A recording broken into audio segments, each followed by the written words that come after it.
വെറും 1000 രൂപയിൽ താഴെ പണം കയ്യിലുണ്ടെങ്കിൽ സ്ത്രീകൾക്ക് അവരുടെ സ്വന്തം ബിസിനസ് ആരംഭിക്കാൻ പറ്റുമെന്ന് പറഞ്ഞാൽ വിശ്വസിക്കാൻ പറ്റുമോ?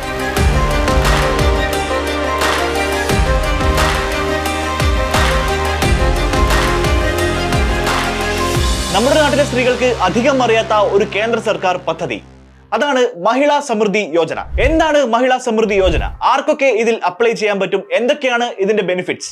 നമുക്ക് നോക്കാം. ബോസ്വാല മലയാളത്തിന്റെ ഏറ്റവും പുതിയ വീഡിയോയിലേക്ക് ഏവർക്കും സ്വാഗതം. ഞാൻ അവിനാഷ്. സ്ത്രീകൾക്ക് സ്വയം ശാക്തീകരണം നൽകുക എന്ന ഉദ്ദേശത്തോടു കൂടി, അവരെ സാമ്പത്തികമായി ഇൻഡിപെൻഡന്റ് ആക്കുക എന്ന ഒരു ഉദ്ദേശത്തോടു കൂടി കേന്ദ്ര സർക്കാർ ആരംഭിച്ച ഒരു പദ്ധതിയാണ് മഹിളാ സമൃദ്ധി യോജന എന്ന് പറയുന്നത്. ഈ പദ്ധതി പ്രകാരം പ്രധാനമായി ബെനിഫിറ്റ് ലഭിക്കുന്നത് ഇന്ത്യയിലെ ഗ്രാമങ്ങളിലെ പിന്നോക്ക സമുദായത്തിലുള്ള സ്ത്രീകൾക്കാണ്. അവർക്ക് സ്വന്തമായി കച്ചവടം ചെയ്യാനും അല്ലെങ്കിൽ സ്വന്തമായി എന്തെങ്കിലും സംരംഭം ആരംഭിക്കാനും ചെറുകിട വ്യവസായം ആരംഭിക്കാനും അതുവഴി അവരുടെ സാമ്പത്തിക സ്ഥിതി ഉയർത്തി അവരെ സമൂഹത്തിന്റെ ഉന്നത അവസ്ഥയിലേക്ക് കൊണ്ടുവരിക എന്ന ഉദ്ദേശത്തോടു കൂടിയാണ് ഈ ഒരു പദ്ധതി ആരംഭിച്ചത്. ഗവൺമെന്റിന്റെ കീഴിലുള്ള സാമൂഹ്യ നീതി ശാക്തീകരണ മന്ത്രാലയമാണ് 1993 ഈ ഒരു പദ്ധതി ആരംഭിച്ചത്. അതിനുശേഷം പല കാലഘട്ടങ്ങളിലായി ഈ പദ്ധതിയിൽ പലതരത്തിലുള്ള മാറ്റങ്ങളും വന്നിട്ടുണ്ടായിരുന്നു. ഇപ്പോൾ ഇത് നിയന്ത്രിച്ചുകൊണ്ടിരിക്കുന്നത് NBCFDC ആണ്, national backward classes finance and development corporation. ഞാൻ ആദ്യം പറഞ്ഞതുപോലെ സ്ത്രീകൾക്ക് വൊക്കേഷണൽ ട്രെയിനിങ് കൊടുക്കുകയും മൈക്രോ ഫണ്ടിംഗ് നൽകുന്നതും വഴി സാമ്പത്തിക ശാക്തീകരണം അവർക്ക് നൽകുക എന്നതാണ് ഈ ഒരു പദ്ധതിയുടെ ഉദ്ദേശം. ഇതെങ്ങനെയാണ് പ്രവർത്തിക്കുന്നത് എന്ന് നമുക്ക് നോക്കാം. അതായത് ഇതിന് അർഹതപ്പെട്ട സ്ത്രീകൾക്ക്, ഇത് സ്ത്രീകൾക്ക് മാത്രമായുള്ള ഒരു പദ്ധതിയാണ്. ഗ്രൂപ്പായിട്ടും ഇൻഡിവിജ്വൽ ആയിട്ടും ഇതിലേക്ക് അപ്ലൈ ചെയ്യാവുന്നതാണ്. 1,40,000 രൂപ വരെയാണ് ലോൺ എമൗണ്ട് ആയിട്ട് ലഭിക്കുന്നത്. ഈ 1,40,000 രൂപയ്ക്കുള്ളിൽ ആരംഭിക്കാൻ പറ്റുന്ന ഏത് വ്യവസായം വേണമെങ്കിലും നമുക്ക് ആരംഭിക്കാവുന്നതാണ്. അതായത് ടൈലറിംഗ് പോലെയുള്ള ചെറുകിട സംരംഭങ്ങൾ, ചെറിയ കട പോലെയുള്ള സെറ്റപ്പുകൾ, അത്തരത്തിലുള്ള കാര്യങ്ങളെല്ലാം, അത്തരത്തിലുള്ള ചെറുകിട വ്യവസായങ്ങളെല്ലാം ഈ ഒരു എമൗണ്ട് ഉപയോഗിച്ച് തുടങ്ങാൻ വേണ്ടി സാധിക്കും. ഈ 1,40,000-ന്റെ 90% NBCFDC നൽകുന്നു. ബാക്കി 10% ഇൻഡിവിജ്വൽ ആയിട്ട് നമ്മൾ കോൺട്രിബ്യൂട്ട് ചെയ്യണം, അല്ലെങ്കിൽ സംസ്ഥാന കോർപ്പറേഷൻ വഴി നമുക്ക് ലഭ്യമാക്കാം. ഇതിന്റെ ഏറ്റവും വലിയ പ്രത്യേകത എന്ന് പറയുന്നത് ഇതിന്റെ പലിശ നിരക്കാണ്.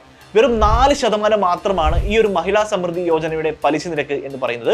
ഇന്ന് മാർക്കറ്റിൽ കറന്റ്ലി അവൈലബിൾ ആയ ഏത് ലോൺ വെച്ച് നോക്കുന്ന സമയത്തും 4% പലിശ നിരക്ക് എന്ന് പറയുന്നത് വളരെ തുച്ഛമായ ഒരു പലിശ നിരക്ക് തന്നെയാണ്. സോ സാമ്പത്തികമായി എത്ര പിന്നോക്കം നിൽക്കുന്ന ആളുകൾക്കും ഇത് ഉപയോഗിക്കാൻ പറ്റും. കാരണം 4% എന്ന് പറയുന്നത് വളരെ കുറഞ്ഞ ഒരു പലിശ നിരക്കാണ്. ഈ വീഡിയോ ചെയ്യുന്നതിന്റെ പ്രധാന കാരണം എന്ന് പറയുന്നത് സർക്കാരിന്റെ ഈ ഒരു സ്കീം നമ്മുടെ നാട്ടിലെ സ്ത്രീകൾക്ക് വളരെയധികം ഉപകാരപ്പെടുന്ന ഇത്തരത്തിലുള്ള ഒരു സ്കീം അവരിലേക്ക് എത്തിക്കുക എന്നത് തന്നെയാണ്. നിങ്ങൾ ഈ വീഡിയോ കണ്ട ശേഷം ഇത് ആർക്കെങ്കിലും ഉപകാരപ്പെടും എന്ന് തോന്നുകയാണെങ്കിൽ അവർക്ക് തീർച്ചയായും ഈ വീഡിയോ അയച്ചു കൊടുക്കാനും മറക്കരുത്. അപ്പോൾ പലിശ നിരക്കിനെ കുറിച്ച് നമ്മൾ ചർച്ച ചെയ്ത് കഴിഞ്ഞു. ഇതിന്റെ ടെന്യൂർ, അതായത് തിരിച്ചടവ് കാലയളവ്, ലോണിന്റെ തിരിച്ചടക്കാനുള്ള കാലയളവ് എന്ന് പറയുന്നത് 36 മാസം, അതായത് 3 വർഷമാണ്. തയ്യൽ ബിസിനസ്, ഹാൻഡിക്രാഫ്റ്റ് പോലെയുള്ള കരകൗശല ബിസിനസ്, അതുപോലെ തന്നെ ചെറിയ ചെറിയ പെട്ടിക്കടകൾ, ചെറിയ ചായക്കടകൾ, ഇത്തരത്തിൽ ചെറിയ രീതിയിലുള്ള ഏത് തരത്തിലുള്ള സംരംഭം വേണമെങ്കിലും ഈ ഒരു സ്കീമിന്റെ സഹായപ്രകാരം ആരംഭിക്കാം. ഈ ഒരു സ്കീമിന്റെ മറ്റൊരു പ്രധാന ലക്ഷ്യം എന്ന് പറയുന്നത് മൈനർ കമ്മ്യൂണിറ്റിയിലുള്ള അല്ലെങ്കിൽ സാമ്പത്തികമായി പിന്നോക്കം നിൽക്കുന്ന ആളുകളെ ഉന്നതഗതിയിലേക്ക് കൊണ്ടുവരിക എന്നതാണ്. ഇത്തരത്തിൽ പിന്നോക്കാവസ്ഥയിലുള്ള ആളുകൾക്ക് അവരുടെ ആസ്പിറേഷൻ, അതായത് അവർക്ക് താല്പര്യമുള്ള കാര്യങ്ങൾ ചെയ്യാനുള്ള ഒരു സ്ഥിതി ഉണ്ടാവണം എന്നില്ല. സോ അങ്ങനെയുള്ള ആളുകളെ കൂടുതൽ പ്രോത്സാഹിപ്പിച്ച്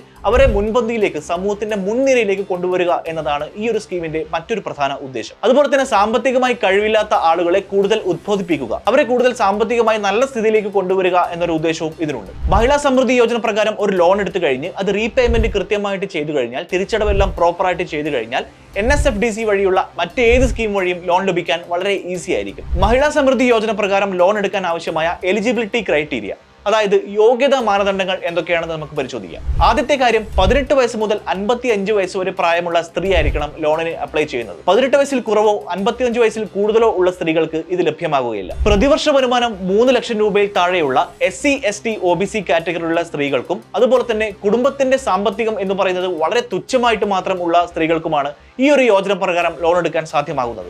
2 രീതിയിലാണ് മഹിളാ സമൃദ്ധി യോജന പ്രകാരം ലോണിന് അപ്ലൈ ചെയ്യാൻ പറ്റുന്നത്.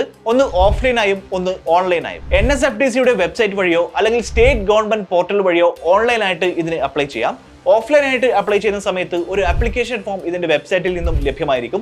ആ ആപ്ലിക്കേഷൻ ഫോം ഡൗൺലോഡ് ചെയ്ത് പൂരിപ്പിച്ച ശേഷം ജില്ലാ ഓഫീസർമാർക്കോ സ്റ്റേറ്റ് ചാനലൈസിംഗ് ഏജൻസികൾക്കോ ആണ് സബ്മിറ്റ് ചെയ്യേണ്ടത്. ആപ്ലിക്കേഷൻ സബ്മിറ്റ് ചെയ്യുന്ന സമയത്ത് അത്യാവശ്യമായ കുറച്ച് ഡോക്യുമെന്റ്സ് ഉണ്ട്. അവ എന്തൊക്കെയാണെന്ന് പരിശോധിക്കാം. Address proof, ID proof, SHG membership ID, caste certificate ആവശ്യമെങ്കിൽ സബ്മിറ്റ് ചെയ്യേണ്ടതായിട്ടുണ്ട്. വരുമാന certificate, Aadhaar card, bank account details, ഏറ്റവും പുതിയ പാസ്പോർട്ട് സൈസ് ഫോട്ടോകൾ. ഇത്രയും ഡോക്യുമെന്റ്സ് ആണ് ഇതിനായിട്ട് സബ്മിറ്റ് ചെയ്യേണ്ടത്. അപ്പോൾ മഹിളാ സമൃദ്ധി യോജന എന്താണെന്ന് നമ്മൾ മനസ്സിലാക്കി കഴിഞ്ഞു. സാമ്പത്തികമായും സാമൂഹികമായും പിന്നോക്കാവസ്ഥയിൽ നിൽക്കുന്ന സ്ത്രീകളെ ഉന്നതിയിലേക്ക് കൊണ്ടുവരിക എന്ന ലക്ഷ്യത്തോടു കൂടിയാണ് മഹിളാ സമൃദ്ധി യോജന ആരംഭിച്ചത്. പലർക്കും ഇങ്ങനെ ഒരു ഗവൺമെന്റ് സ്കീം ഉണ്ട് എന്നുള്ള കാര്യത്തിൽ ഒരു അവയർനെസ് ഇല്ല.